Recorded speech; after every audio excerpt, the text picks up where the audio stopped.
시에라 네바다 산맥의 메마른 바람은 죽음의 냄새를 품고 있었다. 흙먼지와 타버린 나무, 그리고 오래된 피의 비릿함. 마테오는 바위 뒤에 몸을 숨긴 채 저 아래 계곡을 훑어내리는 매의 눈으로 움직임을 쫓았다. 그는 추적자였다. 그의 발걸음은 사냥처럼 소리가 없었고 그의 눈은 밤의 어둠 속에서도 길을 잃지 않았다. 이곳, 기독교 왕국과 그라나다 토후국의 피묻은 경계선에서 생존은 기술이자 본능이었다. 그의 어깨에 걸린 낡은 활과 등 뒤의 화살통은 단순한 사냥 도구가 아니었다. 그것은 그의 삶 그 자체였고 때로는 그의 목숨을 지켜주는 유일한 친구였다. 며칠 전 계곡 너머에서 피어오르던 연기는 잦아들었지만 공기 중에 남은 재의 냄새는 여전히 코를 찔렀다. 또 하나의 작은 마을이 역사의 광풍 속으로 사라졌을 터였다. 마테오의 얼굴에는 아무런 표정도 떠오르지 않았다. 슬픔이나 분노는 사치였다. 살아남는 것, 그것이 유일한 목표였다. 그는 산토끼의 희미한 발자국을 따라 움직였다. 오늘 저녁 식사를 위해서는 반드시 사냥에 성공해야 했다. 그때였다. 그의 예민한 귀에 가느다란 신음소리가 잡혔다.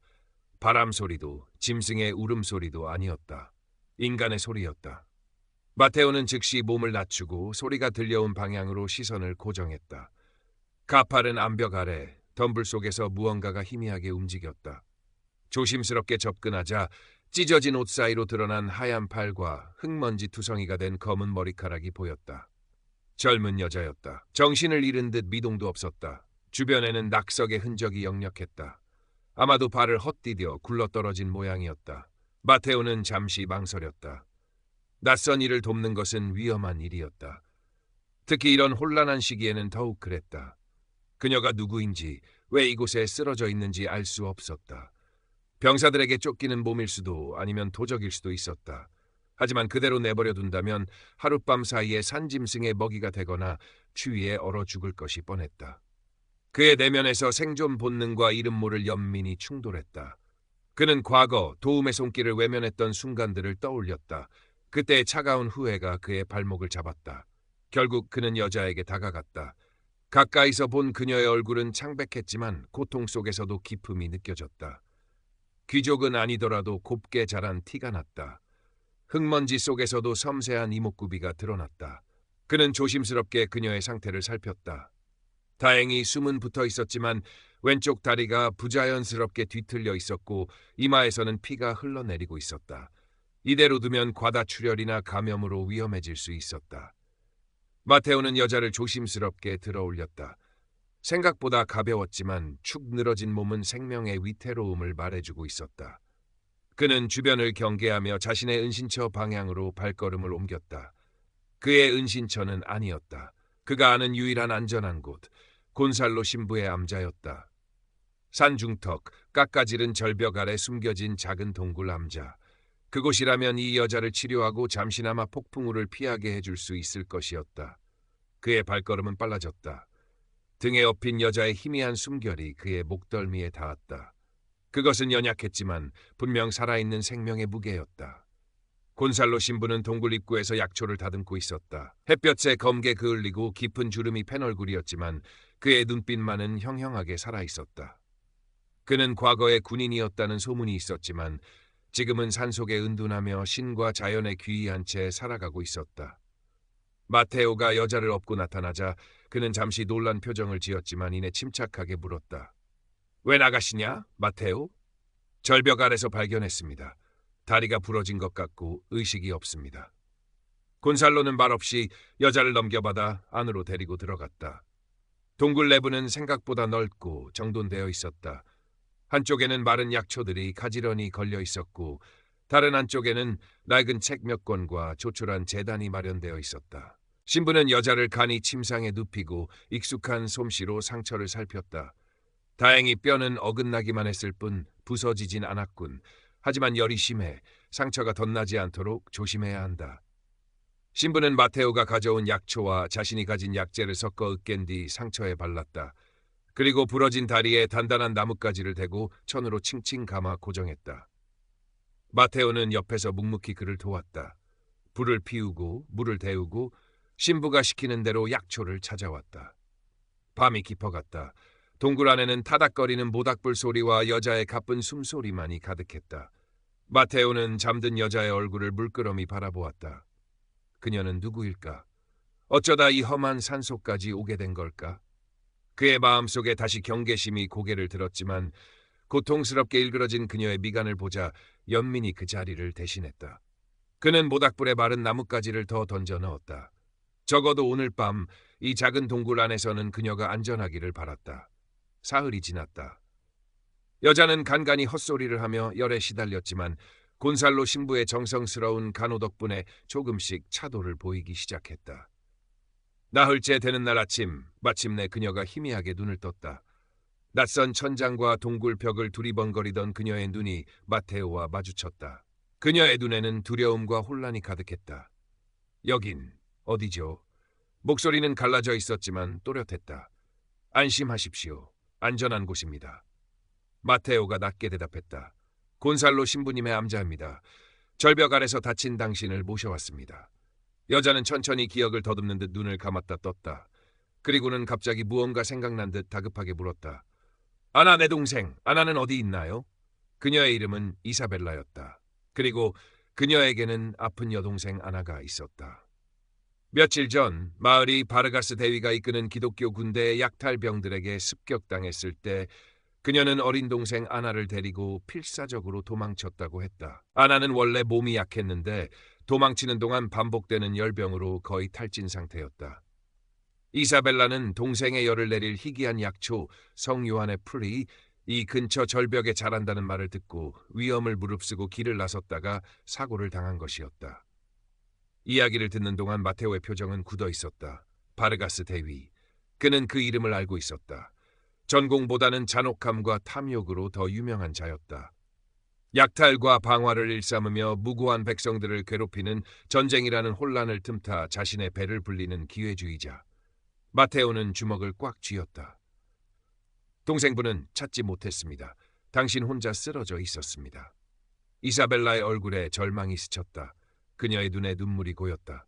아, 아나, 내 불쌍한 동생. 너무 상심 마십시오. 제가 찾아보겠습니다. 마테오가 조용히 말했다. 그의 목소리에는 망설임이 없었다. 처음에는 낯선 일을 경계했지만 이제 그녀와 그녀의 동생은 더 이상 남이 아니었다. 바르가스라는 공동의 적, 그리고 살아남아야 한다는 절박함이 그들 사이에 보이지 않는 끈을 만들어주고 있었다. 하지만 당신 몸도 성취하는데, 이사벨라가 걱정스럽게 말했다.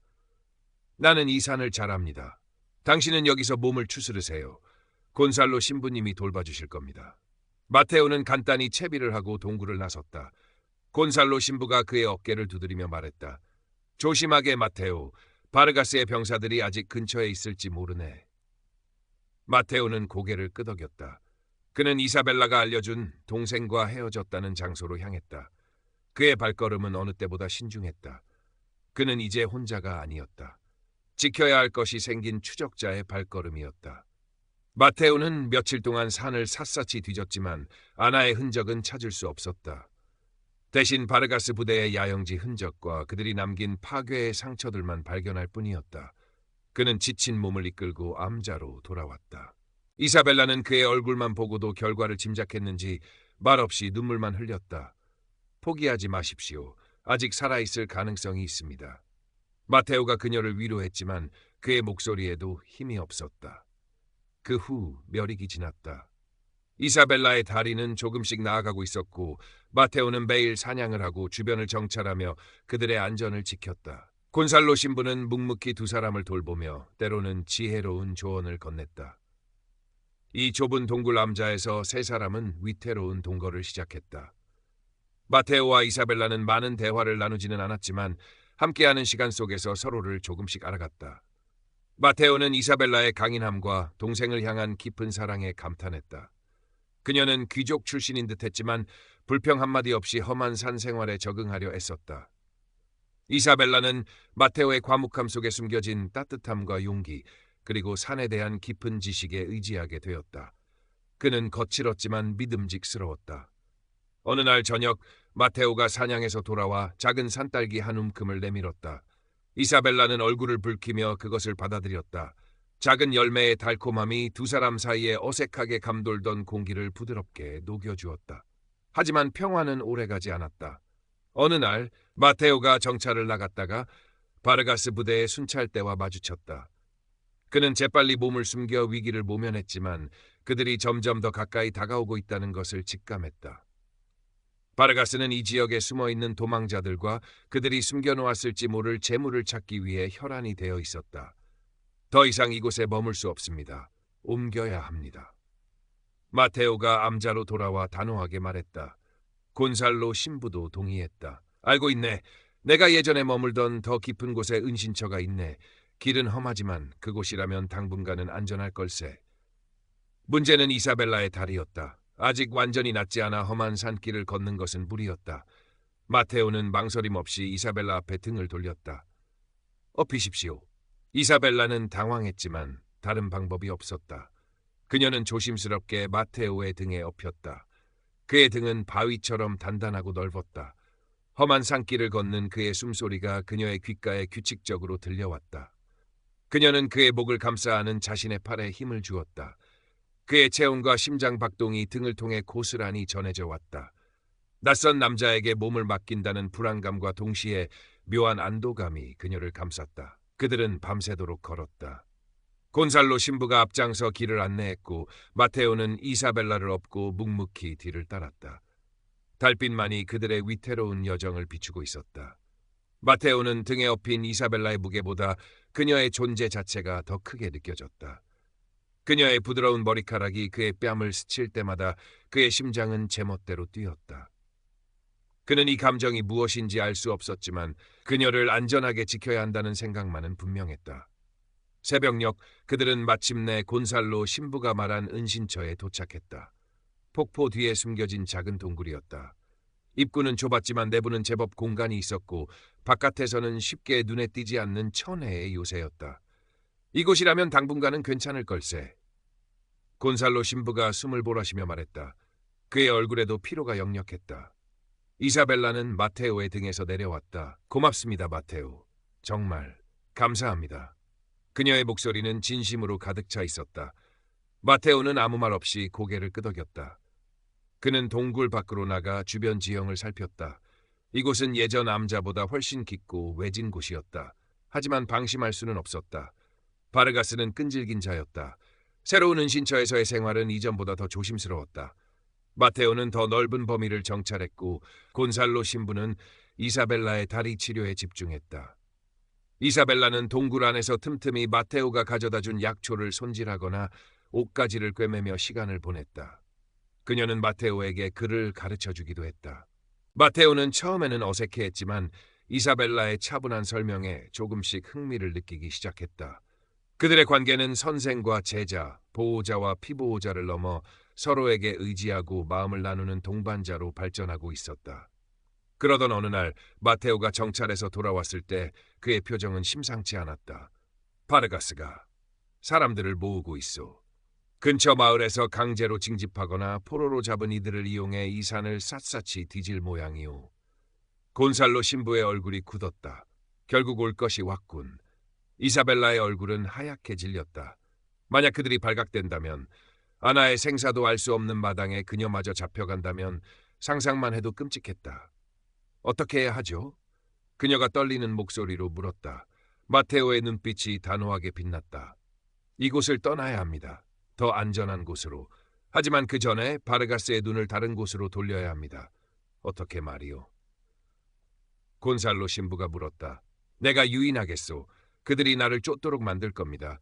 그 사이에 신부님께서 이사벨라를 데리고 산맥 넘어 안전한 지역으로 피하십시오. 안 돼. 너무 위험해. 이사벨라가 외쳤다. 그를 혼자 사지로 내몰 순 없었다. 마테오, 혼자서는 무리일세. 곤살로 신부도 반대했다. 나도 함께 가겠네. 내 오랜 경험이 도움이 될지도 모르지. 그의 눈빛에서 과거 군인의 편린이 스쳐 지나갔다. 마테오는 잠시 망설였다. 하지만 곤살로 신부의 결연한 표정을 보자 고개를 끄덕였다. 알겠습니다. 하지만 신부님, 너무 무리는 하지 마십시오. 그들은 계획을 세웠다. 마테오와 곤살로가 바르가스 부대의 주의를 끌고 혼란을 일으키는 동안 이사벨라는 미리 약속된 장소에서 기다리기로 했다. 그곳에서 합류하여 함께 산맥을 넘을 계획이었다. 작별의 순간 이사벨라는 마테오의 손을 꼭 잡았다. 부디 조심하세요. 그녀의 눈에는 눈물이 그렁그렁 맺혀 있었다. 마테오는 그녀의 손을 마주 잡았다. 그의 거친 손과는 다른 부드럽고 따뜻한 감촉이었다. 걱정 마시오. 반드시 돌아오겠소. 그는 짧게 말하고 돌아섰다. 그의 등 뒤로 이사벨라의 간절한 시선이 따라붙었다. 마테오와 곤살로 신부는 어둠을 틈타 바르가스 부대의 임시 주둔지로 향했다. 주둔지는 계곡 입구에 자리 잡고 있었고 모닥불 주위로 병사들이 술을 마시며 떠들고 있었다. 마테오는 추적자의 본능으로 경비가 허술한 곳을 찾아냈다. 내가 먼저 들어가서 혼란을 일으키겠습니다. 신부님은 뒤에서 지원해 주십시오. 곤살로 신부는 말없이 고개를 끄덕였다. 그의 손에는 낡았지만 잘 관리된 단검이 들려 있었다. 마테오는 그림자처럼 주둔지 안으로 스며들었다. 그는 보급품 천막에 불을 지르고 묶여있던 말들을 풀어주었다. 순식간에 주둔지는 아수라장이 되었다. 놀란 병사들이 우왕좌왕하는 사이 마테오는 어둠 속에서 날렵하게 움직이며 그들을 제압했다. 그의 움직임은 예측 불가능했고 치명적이었다. 곤살로 신부도 외곽에서 병사들을 상대했다. 그는 노련한 전사였다. 그의 단검은 정확하고 빠르게 적의 급소를 파고들었다. 두 사람의 협공에 바르가스 부대는 속수무책으로 무너져갔다. 하지만 그때 예상치 못한 일이 벌어졌다. 주둔지 안쪽 가장 큰 천막에서 바르가스 대위가 모습을 드러냈다. 그의 손에는 횃불이 들려 있었고 그 옆에는 놀랍게도 어린 소녀가 붙잡혀 있었다. 아나였다.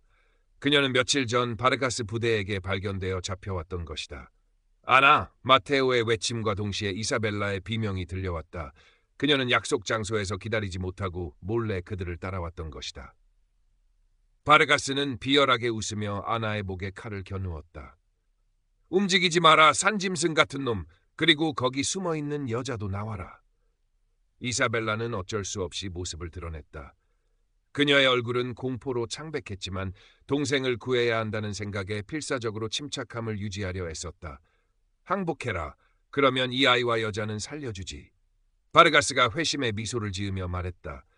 그의 눈은 탐욕스럽게 이사벨라를 훑었다. 마테오는 갈등했다. 항복하면 자신과 곤살로 신부 그리고 이사벨라까지 모두 위험해질 터였다. 하지만 아나를 외면할 수는 없었다. 그의 시선이 곤살로 신부와 마주쳤다. 신부는 눈짓으로 무언가를 신호했다. 오랜 세월 함께한 그들 사이에는 말없는 약속이 있었다. 좋다. 항복하지. 마테오가 천천히 무기를 내려놓는 척하며 말했다. 그의 손이 등 뒤로 움직였다. 바르가스가 방심한 순간 곤살로 신부가 외쳤다. 지금이다. 신부는 흙먼지를 일으키며 바르가스에게 달려들었다. 동시에 마테오는 숨겨둔 작은 칼을 날렸다. 칼은 정확하게 바르가스의 팔을 스쳤고 그가 아나를 놓치는 순간 마테오는 번개처럼 달려들어 아나를 구해냈다. 이사벨라, 아나를 데리고 도망가. 마테오가 소리쳤다. 이사벨라는 망설일 시간이 없었다. 그녀는 아나를 부축하고 어둠 속으로 뛰었다. 바르가스는 분노에 차 소리쳤다. 저것들을 잡아라. 병사들이 마테오와 곤살로에게 달려들었다. 수적으로 불리한 싸움이었다. 곤살로 신부는 마테오를 보호하며 싸웠지만 적의 칼에 옆구리를 깊게 베이고 말았다. 신부님, 괜찮다. 어서 가라, 마테오. 이사벨라와 아나를 지켜야지. 곤살로 신부는 고통을 참으며 외쳤다. 그는 남은 힘을 다해 병사들을 막아섰다. 마테오는 이를 악물었다. 그는 신부를 두고 갈 수 없었지만 이사벨라와 아나를 지키라는 그의 마지막 명령을 거역할 수도 없었다. 그는 눈물을 삼키며 이사벨라가 사라진 방향으로 달렸다. 그의 등 뒤로 곤살로 신부의 외침과 병사들의 함성 그리고 칼 부딪히는 소리가 점점 멀어져 갔다. 마테오는 밤새도록 달리고 또 달렸다. 새벽녘 그는 마침내 약속된 계곡 입구에서 이사벨라와 아나를 만났다. 이사벨라는 마테오 혼자 돌아온 것을 보고 모든 것을 직감했다. 그녀는 아무 말 없이 마테오를 끌어안고 흐느꼈다. 아나도 그의 품에 안겨 가늘게 떨었다. 곤살로 신부님은? 이사벨라가 간신히 입을 열었다. 마테오는 차마 대답하지 못하고 고개를 숙였다. 그의 마음속에는 슬픔과 분노 그리고 무거운 책임감이 뒤엉켜 있었다. 곤살로 신부의 희생을 헛되이 할 수 없었다. 그는 이제 이 두 사람을 반드시 지켜내야 했다. 그들은 잠시 슬픔을 나눈 뒤 다시 길을 떠났다. 이제 그들의 목